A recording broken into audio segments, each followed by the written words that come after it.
Salut, je voulais vous montrer l'hystérie collective en France, la névrose. Euh, Marc Toiti, je prends cet exemple, je vais en prendre un deuxième et je pourrais en prendre beaucoup, beaucoup, beaucoup. J'ai connu une époque pas si lointaine où quasiment personne connaissait ce gars-là, cet économiste là, qui était un peu sur BFM, je crois, à une époque. Personne ne le suivait. D'ailleurs, on voit, il avait encore la cravate et là, il est passé au t-shirt. Et puis, il s'est mis à partir en vrille sur du YouTube game, quoi, où il s'est mis à partir sur le putaclic. Et là, tout d'un coup, ça s'est emballé. Il a eu plein d'abonnés, plein de vues. Et on voit le style. L'ampleur des dégâts avec les trucs cataclysmiques. Pire que la Grèce, crise de septembre, fatale, horreur économique, explosion de la dette, crise financière, guerre, la France tombe, récession. Et c'est que ça. Et en fait, tu vois la gueule des trucs. Et le problème, c'est que tout est comme ça. Et j'avais fait une vidéo que je n'ai pas publiée parce que je m'emballais peut-être un petit peu trop dans la colère. J'expliquais grosso modo que moi j'avais lâché le complotisme il y a quelque temps parce que c'était de la mentalité un peu gauchitante, c'est-à-dire nous sommes des victimes, il y a des méchants milliardaires qui dirigent. Et finalement c'était une pensée un peu de gauche, un peu de victimisation. Et, euh, et là YouTube, mais vous le savez, mais c'est quand même, faut le rappeler sans arrêt, sans arrêt. Il y a un moment où il va falloir faire le tri entre les gens qui vous apportent quelque chose et les gens qui passent leur temps à tirer les ficelles de vos émotions. Parce que à part créer une population complètement névrosée, complètement nerveuse, et en fait les gens, je veux dire, ils vont juste avoir envie de se taper les uns sur les autres. Je veux dire, on entretient, on met vraiment des bûches dans la cheminée là pour vraiment que tout pète. On dit qu'il y a un climat de merde, mais t'as vu la gueule de YouTube? Mais c'est faim, économie, guerre, récession. C'est-à-dire, Marc Toiti, c'est typique. Alors, t'en as un autre. Tu vois, déjà, là, c'était un petit peu plus, mais ça commençait déjà. T'en as un autre comme ça, qu'on croit être un homme politique, mais c'est un youtubeur. C'est Florian Philippot. Alors là, c'est très très drôle. Parce que je me disais, mais à chaque fois que je vois une vidéo apparaître dans le buzz, dans l'actualité de Florian Philippot, je me dis, il y a un titre qui donne envie de cliquer. Il y a un titre qui joue sur les émotions. Donc je me suis mis à analyser un peu ces titres. Et, euh, et c'est très drôle en fait. Un lourd secret. Une décision historique. En fait, tu vas voir des termes qui se répètent. Alors, je pense qu'il a dû faire une étude sur ce qui fait le plus cliquer. Alors, t'en as un, c'est coup de tonnerre. Coup de tonnerre. Alors, attends, c'est pas fini. Coup de tonnerre. Tu vois, il est ici. Attends, je vais en avoir un autre. Alors, haute trahison. Il faut essayer de regarder les répétitions, c'est assez drôle. Coup de folie, je crois qu'il l'a mis aussi. Alors, qu'est-ce qu'on a? Folle attaque, ouais. Attendez. Un coup de tonnerre ici, c'est reparti. Ah oui, incroyable, ça revient beaucoup aussi. Incroyable. Euh, Mais il faut regarder c'est assez drôle. Incroyable. Coup de tonnerre. Folle. C'est les mots qui reviennent beaucoup. Euh, Coup de tonnerre. Tu penseras la prochaine fois que tu verras une vidéo de Philippot. Coup de tonnerre. Coup de tonnerre. Coup de tonnerre. Tu vois. Mais en fait, un petit peu avant, pète un câble. Coup de tonnerre. T'avais aussi coup de théâtre. Il y a eu coup de tonnerre, c'est reparti là aussi. Et t'avais beaucoup coup de tonnerre. T'avais beaucoup coup de théâtre. Alors peut-être qu'il a remanié un peu coup de tonnerre encore. Hein. Et en fait, il avait trois, quatre variantes. Tiens, coup de tonnerre encore. Hein. Il avait trois, quatre variantes et c'était toujours à peu près les mêmes variantes de titres qui revenaient.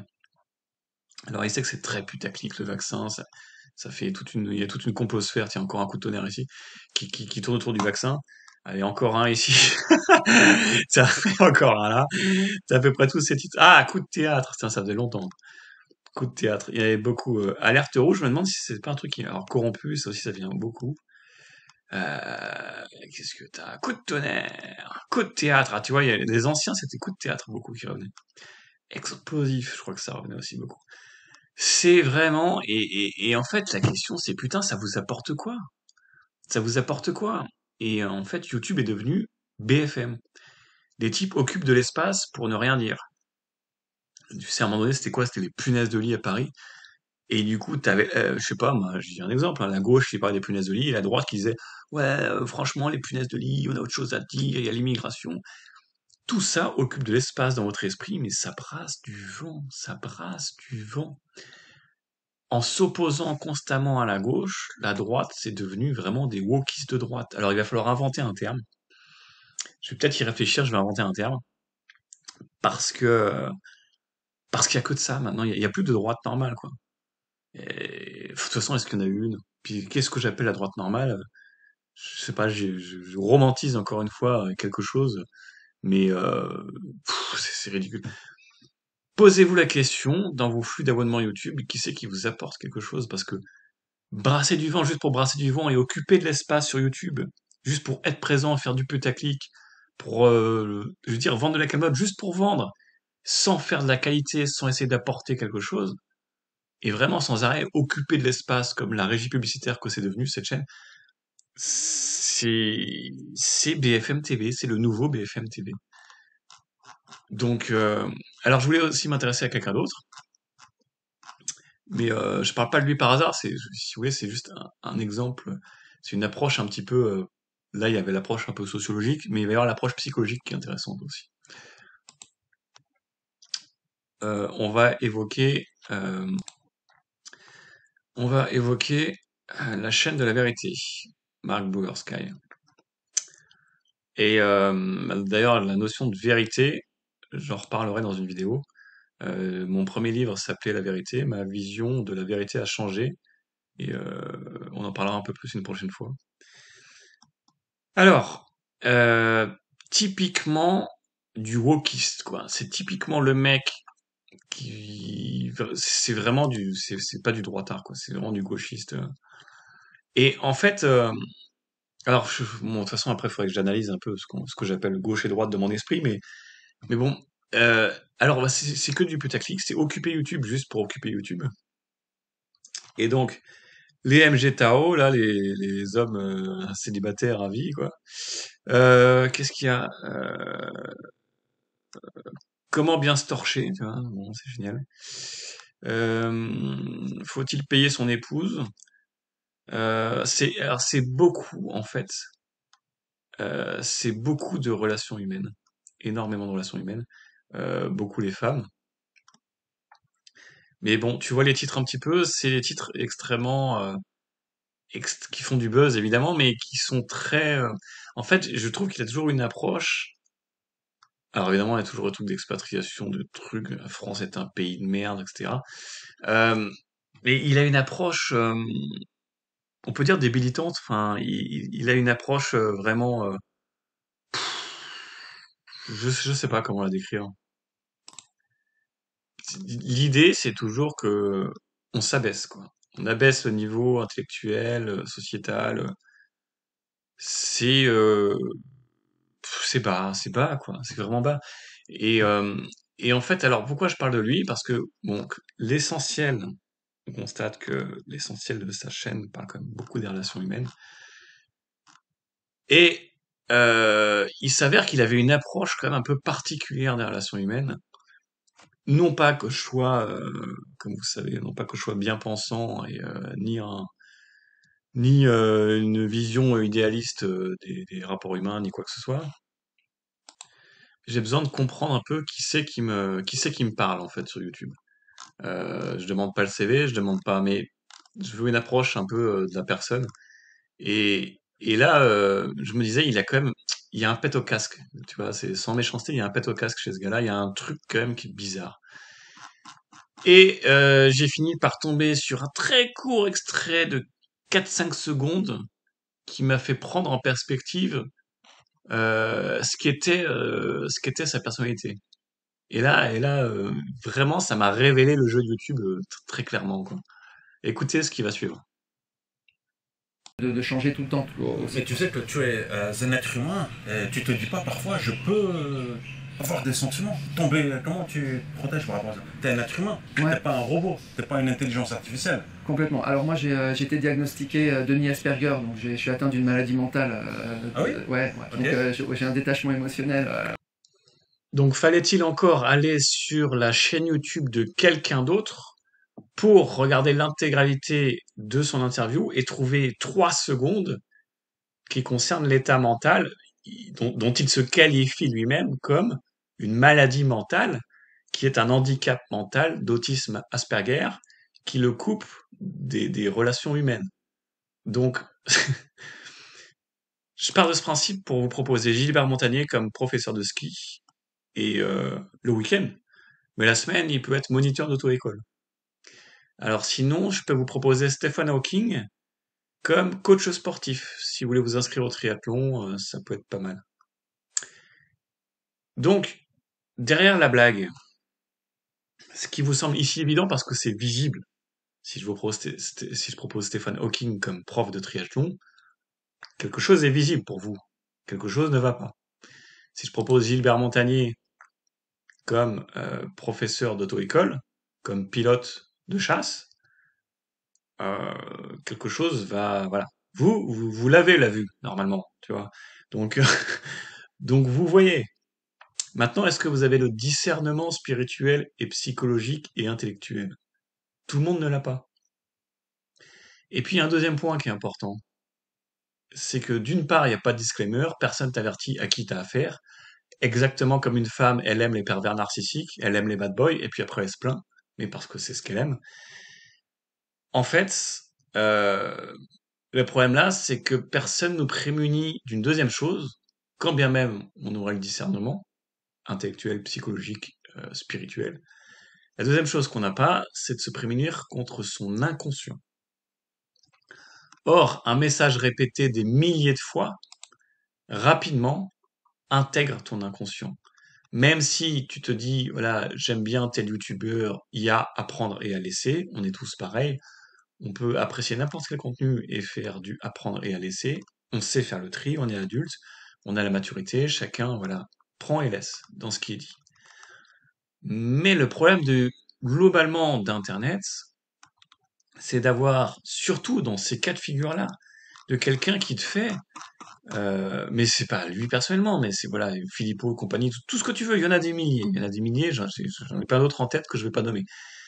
Euh, il y a 9 heures, il y a 11 heures, il y a 11 heures, il y a un jour. C'est-à-dire que tu peux faire même du 3-4 vidéos par jour, un, 2, 3 là en une journée, juste occuper YouTube pour occuper YouTube, pour avoir sans arrêt un truc, voilà. Mais au bout d'un moment, ça remplit ton inconscient, et surtout si tu as des dizaines de chaînes d'abonnements comme ça, et ça te pourrit ton inconscient. Et l'inconscient, sans partir dans un délire de loi de l'attraction, mais l'inconscient, ça va rapidement pourrir ta vie. Donc causer la dépression, causer l'humiliation, causer... Parce que cette mode autour de, vous savez, le plus connu, enfin, un peu à la mode là aussi. J'avais connu un peu aussi au début, c'était sympa, il a quand même des choses à apporter, Oussama Hamar. Et après, il y a eu tout un buzz où les gens se foutaient de sa gueule parce qu'en fait, il fait tellement de storytelling que les gens ont commencé à s'apercevoir qu'il y avait des trucs qui tournaient pas rond et que c'était un très bon conteur. Il fait du très bon storytelling, mais des fois, il racontait un peu n'importe quoi. Et, et en fait, toute cette vague, alors là, c'est plutôt, on est sur les influenceurs à Dubaï.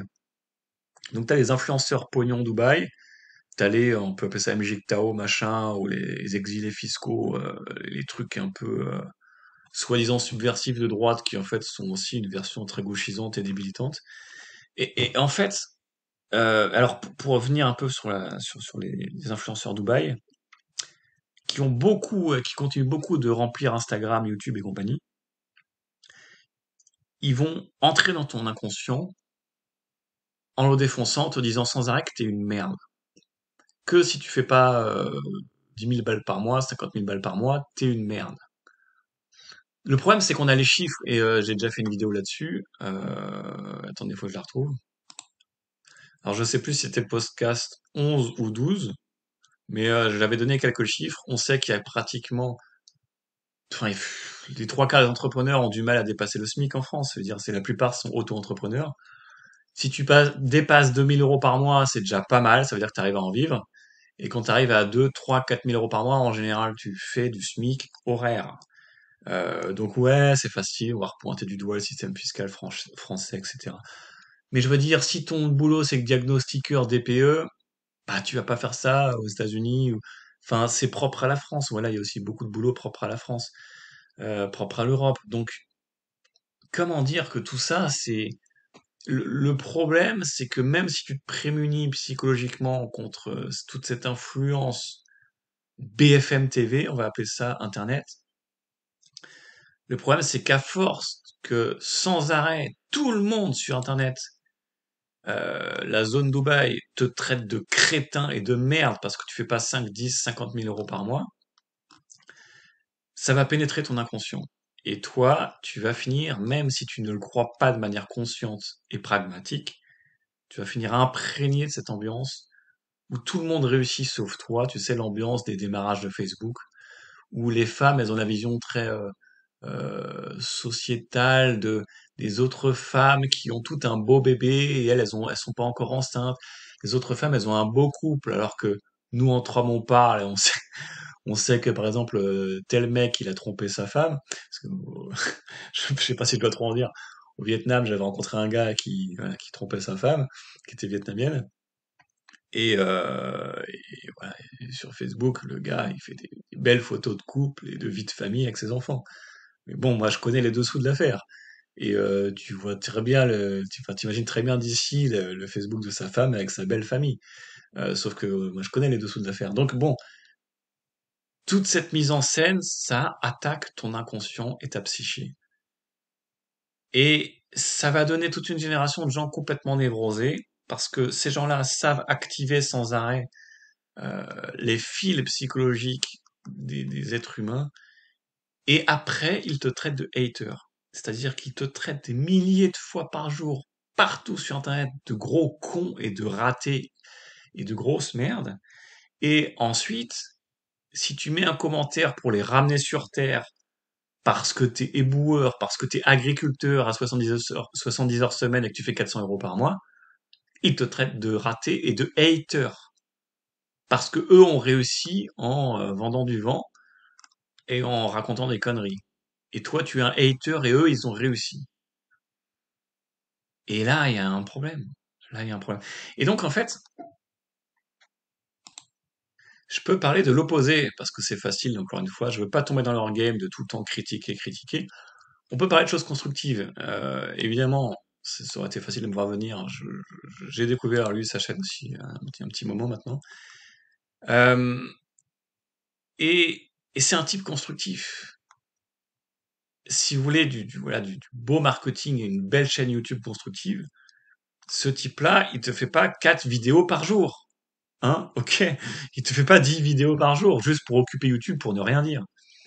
Il y a du marketing parce que il a des invités où, à mon avis, euh, comment on appelle, c'est du placement de produit. Je pense que c'est pas tout le temps lui qui fait la démarche. Bon, clairement, à mon avis, on doit le contacter, même si ça paraît pas fidèlement et officiellement, mais je pense qu'il se fait contacter. Mais il te fait découvrir des très belles choses. Voilà, c'est vraiment de la chaîne YouTube que je trouve de qualité. Il n'abaisse pas du tout le niveau, au contraire, il l'élève. Il a proposé récemment, voilà, il offre gratuitement sa garde-robe. Comme il le dit lui-même, bon après, chacun fait ce qu'il veut. Il dit qu'il aurait pu revendre sa garde-robe parce qu'en fait, il a énormément de vêtements gratuits que les marques lui offrent, que les tailleurs lui offrent, certainement à cause de ses placements de produits. Et plutôt que de les revendre, bah, il a voulu faire une tombola, les offrir gratuitement. Voilà, il a un système par exemple où il est commissionné en faisant par exemple des ventes de chaussures ou de vêtements. Bon, c'est une sorte d'affiliation, mais physique, parce que tu vas vraiment aller dans le magasin, tu vas vraiment avoir un contact physique, relationnel et commercial. On est loin de la dématérialisation YouTube, parce que lui, ça lui permet d'avoir un métier dématérialisé, et en même temps, c'est extrêmement concret pour le client, parce qu'il va aller dans le magasin et avoir une vraie relation humaine. Et puis ça élève, donc l'art sartorial, donc il a inventé le mot, et ça a été repris partout sur YouTube par des concurrents qui ont fini par faire des chaînes de même acabit. Et en fait, j'apprécie voilà cette manière d'élever et de rappeler l'élégance. C'est quelqu'un qui essaie de construire, qui fait du marketing que pour l'instant j'estime propre et qui élève le niveau. Voilà, voilà. On peut donner un exemple je trouve, d'une belle chaîne YouTube où tu peux gagner de l'argent. Il n'y a pas de mal à gagner de l'argent, mais en faisant un truc sympa, quoi, un joli truc. Donc on est loin des merdes de Dubaï et des putaclics et des politocars et des ça me fatigue, tout ça me fatigue. Et des types qui se reconnaissent officiellement comme atteints de problèmes mentaux et de handicap mental, hein, parce que c'est lui qui l'a dit, c'est pas moi. Donc voilà, mon petit message du jour. Je ne ferai pas 10 vidéos par jour. Ciao, à plus.